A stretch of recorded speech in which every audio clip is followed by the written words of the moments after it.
Well, it's breaking news from Manchester United and their search for an interim caretaker till the end of the season. It is reported by Mark Keegan. I think his name is Mike Keegan, if I'm not mistaken. He is reporting that Michael Carrick has become the leading candidate to take on that role as Manchester United's caretaker to the end of the season. Now, the cool thing about this situation was that last week we had Ole Gunnar Solskjær, and now we are hearing Michael Carrick. And the situation about Michael Carrick is that it is not just going to linger on. Mike Keegan also said it is reported that the news could come out as soon as tomorrow, Monday, the 12th of January. That is how mind-blowing it is. It is crazy. We are going to keep you updated in this particular situation. But without further ado, I want you guys to know the base things that I looked at about how Michael Carrick played at Middlesbrough. Because one thing is for sure, when he went into Middlesbrough, they were so good. They were playing football. They were in the hunt for a promotion situation with last year. And I think that went to Sunderland and the rest of them that went into the Premier League. However, he went into this year and got fired in June, if I'm not mistaken. But this is the reason I want us to basically break it down. That's what we do here on Pillar Sports. I want us to break it down, see what he can do tactically, what he is, basically what he likes to do with his team, and how it's going to work in Manchester United. So without further ado, let's get it started. Now, Michael Carrick's Middlesbrough reign, of course, did not collapse overnight. It rose really fast, but then plateaued, and that was where the problem happened. It plateaued, and then it ended with unanswered questions. And in these unanswered questions, a lot of people felt that the firing came too quick because of what he showed last season. He took them to a playoff berth. They lost and did not get promoted, but he was in contention. And in my mind, it felt like it should have been the right time to give him more efforts or more time to kind of, if he is going to be able to turn the ship around. So one thing is for sure, Michael Carrick took over Middlesbrough FC in October of 2022, a team that was in relegation threatening situation with low confidence, blunt attack and passive build-up in that situation.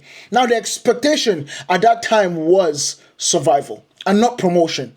But once Michael Carrick inherited that situation, disconnected midfield was there. Wingers isolated in the flanks and nobody was going through the flanks at all. Build-up play was invalid because they just could not build up from the back at all.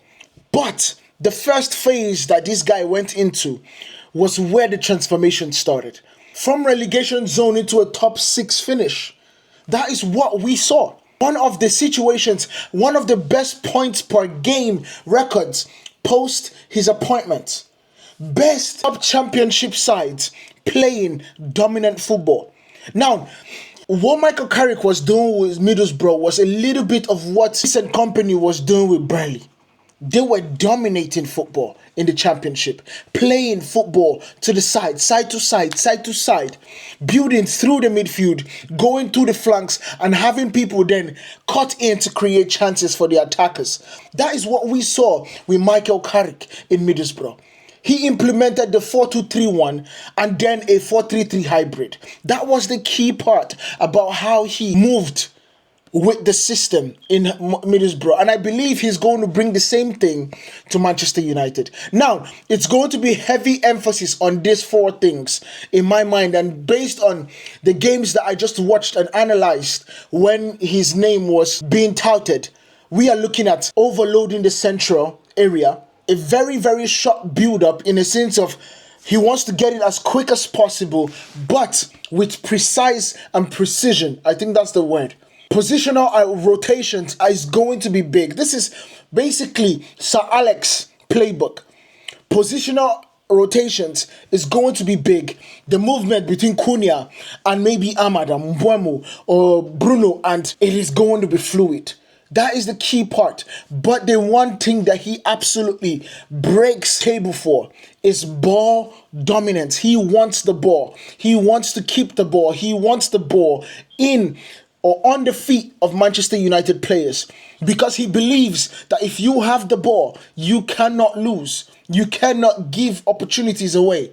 And that is the idea. Now, the key part about what Michael Carrick loves to do is his fullbacks are usually inverted into the midfield. So you're not going to be seeing a lot of flat runs into like an overlap or an underlap.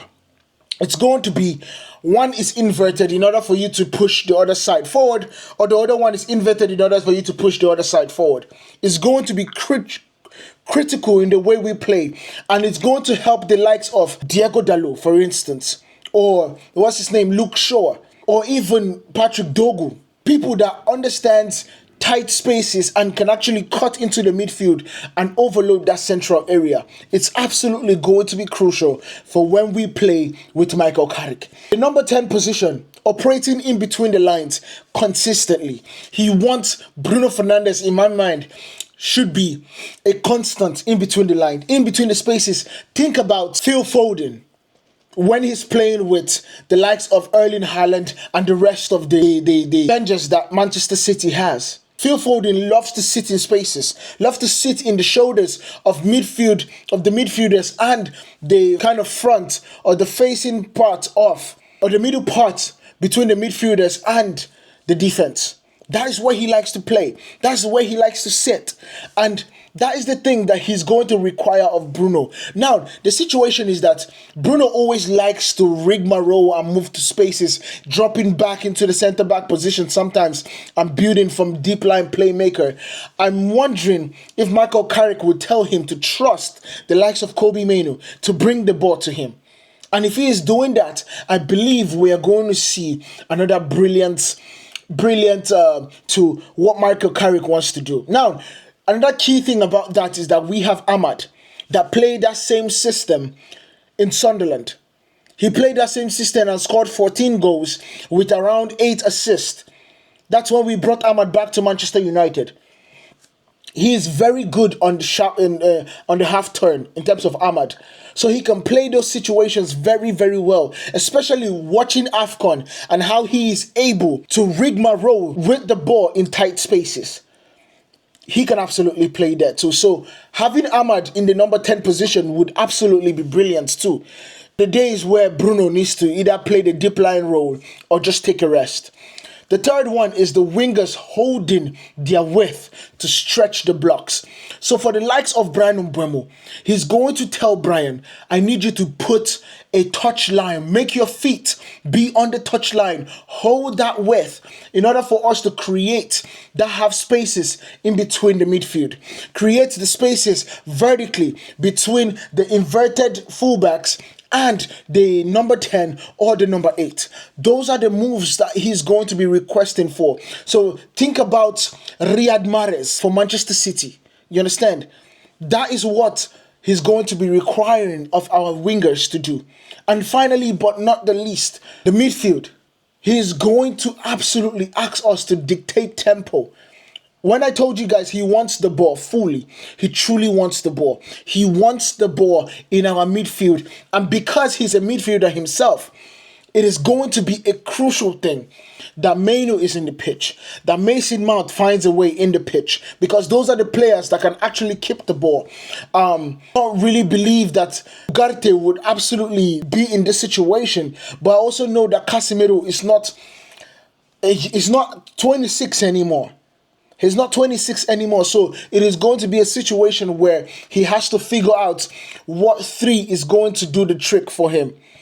He's also going to know that he has overloads in the inverted wingers, or fullbacks, sorry. That way, he might cheat in situations.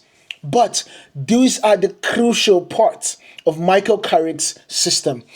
fullbacks are inverted into the midfield. The number 10 is operating between the lines constantly. He is not going to be going to spaces where the players are overcrowded. He needs to find those spaces in between the lines. Wingers holding the width to stretch the blocks as much as possible. And last but not the least, the midfielders are going to be the ones creating and dictating the tempo rather than chasing duels left and right. So that right there is the way I see Michael Carrick playing for Manchester United. Now, I don't know if the decision is going to be Michael Carrick, but the key part about what we have heard so far is that Michael Carrick made an impression, and Michael Carrick is basically seen as the more tactical mind. You understand? The more tactical mind in order for them to be able to figure out how to build a team that will be successful this season, because we still have all the chances to get into the Champions League. Anyway, let me know whether you will pick Ole or Michael Carrick in this situation. And make sure you guys watch the way I saw the loss against Brighton right here. And I'll see you guys in the next one. Peace.